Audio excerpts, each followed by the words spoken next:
best innovator in the world is a human. This awe and anxiety spectrum, I've heard different words for this, like doomers and gloomers. I'm starting to sense that people who are sort of afraid of the upcoming changes in their workplaces because of the technologies like AI that's impacting their workplaces, they need to feel confident in their abilities to navigate this. So we sort of started to think about what are the skill sets you need in workplaces that AI augments, doesn't replace.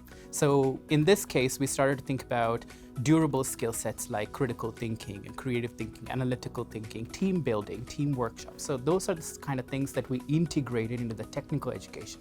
So we provided basic knowledge in AI literacy, how an AI system works, how the models work, how data is interpreted by these systems, and the model is only good as much as the data is. And so when you give them basic information like that, and then you sort of bolster their abilities to think critically and also work in a team, look at their peers and learn how to work with this. At the same time, people who have this extreme end of the spectrum where AI is going to do this amazing automation job also get a sense of, well, AI adoption is limited to certain topics and certain elements, and they also get to learn in what capacities they can help speed up the adoption of AI. The human in the loop is always critical.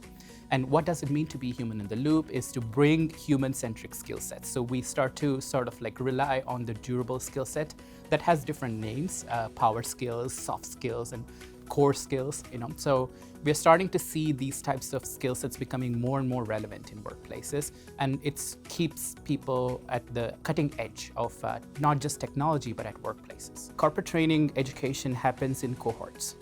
And the reason why we do them in cohorts is because the learning happens not just individually, but also with peers. So they learn from each other as much as they learn from the education pedagogical approaches that we have at the School of Continuing Education. So we have a couple of different approaches. One is we have created a library of modules and courses that have built on various topics that we see as relevant to the workplace. That could be leadership or change management or project management and various other topics. So what we do is we take the library of modules that we have created in various topics, we customize them specifically for the target audience. And then we provide enough space for them to discuss within each other, within their peers, so they can sort of learn from the academic rigmarole that we have to provide to them, as well as real-world settings that they face on a day-to-day basis.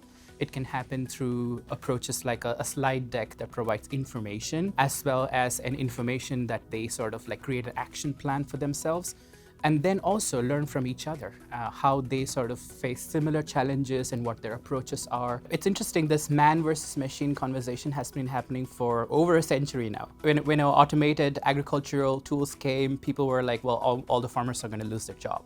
And then the calculators came in study places, and they were like, well, math's going to completely go away from education.